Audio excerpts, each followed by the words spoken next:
Bale ito ang best game ni Bronny bilang isang NBA player mga idol, at pag-uusapan natin ang mga napansin natin sa kanya this game. Una nga po ay yung kanyang spatial awareness, no? Like dito nga nasa iisang side sila ni Shake Milton at nagkataon nga lang din po na kay Milton pinasa yung bola. Tapos dahil andyan nga siya at magkasama sila, binabara nung tao ni Bronny yung driving lane ni Milton. Kaya kita natin na hindi to nakapasok. Hindi na siya sinabihan din at napansin nga yan, kaya umalis siya para more space para kay Milton. Tapos naging post up to sa big man nila. Wala namang nakakabilib dyan, pero okay pa rin yan na aware siya kung nasaan ang mga kampi niya at paano natutulungan yung mga to.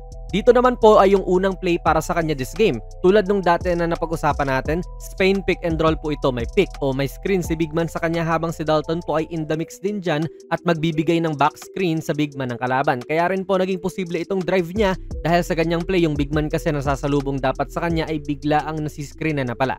Sayang nga lang para kay Bronny, no, at hindi niya na-finish itong Pinoy step. Ito ay ATO naman po ni Coach JJ Redick or after timeout play. Sumubok sila na pa-scorein nga si Bronny sa play na ito. Magsiset siya dyan ng screen kay Milton, tapos bigla ang ibibigay ni Milton yung bola kay Vando. Sabay biglaan rin pong magkakat si Bronny dyan talaga. Ang kaso nga lang po ay na-check ni George yan. Kaya wala, dakdak na sana yan kay Bronny or finish sa loob kung nakaligtaan lang ni George. So good defense yan para sa Wizards. Sinasagawa muli nila itong Spain pick and roll mga idol, at itong big man nga po ay mas naging handa na sa atake ni Bronny. Mukhang hindi na nga rin niya tinesting na umatake at ganyan nga na pinasa na nga lang sa kakampi. Ang maganda dyan ay hindi siya nagsettle na panoorin na lang si DK at pumesto na rin kagad para makatira siya. Good open look naman din to, kaso ayun nga, airball. Sa tingin ko mga idol ay kung mabibigyan man to ng mga lehitimong minuto sa NBA ay dahil sa depensa talaga niya. Mas magkakaroon siya ng halaga rito kaysa sa opensa early sa kanyang karera. Maayos naman po ang pagsabay niya rito sa initial attack ni Butler. Kaso yun nga lang ay naengganyo siya na agawin ang bola kaya naiwan siya sa pangalawang drive. Sinalubong naman din po ni Coloco itong si Butler at dapat po ay si Bronny rin ang hahabol dyan sa labas kasi siya yung perimeter player. Pero tinignan na nga lang din niya kaya wala. Open tuloy si Vukcevic. Pero may mga good reads pa rin naman siya tulad nito na nag-switch siya sa 6'10 na si Baldwin. At sala din po ni Baldwin yan kasi mas malaki siya kay Bronny ngayon pero hindi man lang siya tumesting na pwestohan to sa ilalim. Hinayaan niya na gawin ni Bronny ang gusto niya sa depensa at hinaharangan niya ang passing lane nito. Ayan, good read dahil hindi na nga rin po assertive yung tinatao niya. Nakapag-assist pa.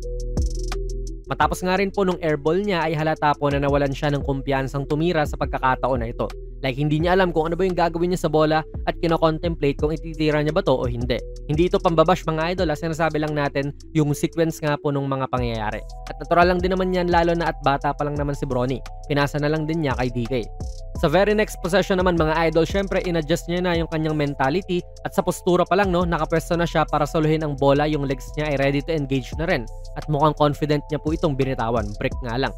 Sa unang mga atake ni Bronny kanina involved tong big man. Pero ngayon po sa una niyang basket, andyan yung big man sa ilalim at pinili nila na si DK ang magbibigay ng pick.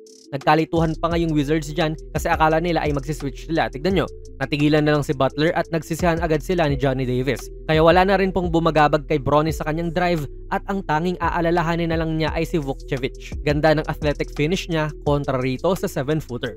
Sa halos lahat din po ng mga possessions na siya ang nagdadala ng bola ay pressure malala rin po si Jared Butler sa kanya pero mukhang poised pa rin naman si Bronny na magdala. Dito nga ay nakagawa pa siya ng separation kaya nakapag-force siya ng switch. So nakikita niyo yung progression din. Kanina ay hindi niya inaatake yung ganitong mismatch pero nung nagkakumpiyansa na nga rin to ay tinetake niya na yung advantage niya. May mga issue pa rin naman siya sa finishing lalo na pag ganitong galing siya sa mabilis pero anytime naman ay pwede niyang i-kick out yan. So yun yung bagay na dapat niyang i-improve din, yung finishing around the basket or kung kailan ba dapat niya pinapasa yung bola sa kakampi niya kapag nagda-drive siya.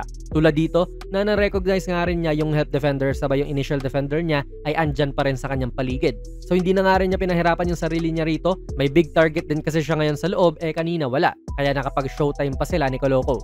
Pag naaral din niya kung paano paggamitin yung katawan niya ay mas okay din yun. Medyo lumihis siya sa contact dito Hinaharangan na ni Coloco yung big man para hindi siya tapalin. Sa tingin ko, kung binump niya pa itong si Butler makaka-finish strong pa yan. Kasi yun nga, umiwas siya sa contact at pinili itong off-foot na layup.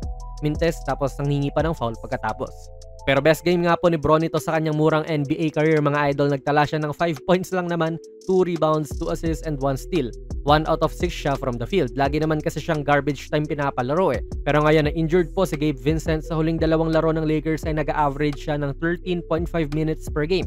Hindi ko sure kung sa susunod nilang laro kontra sa Knicks ay ganun pa rin mga idol, lalo na kung lalaro na si Vincent. Pero ganda ng strong finish niya, no? Yun din po ang pinaka-highlight niya sa laro na ito. Kaya base sa pinanood natin mga idol, pang NBA level na ba ang talento ni Bronny? Ilagay nyo lang po ang inyong mga komento sa ating comment section. Sali na rin kayo ng ating giveaway nung Pasko pa dapat to eh. Kaso nga lang ay hindi pa nare-reach yung ating goal. Hanapin nyo lang yung video natin na may ganitong thumbnail ni Kai Sotto. Andun po yung mga mechanics. Kung nagustuhan nyo po ang ating video ay pakipindot na lang idol ng like button. Mag-subscribe ka na rin sa ating channel. At ako nga pala si Jonas PB. And as always, hanggang sa muli.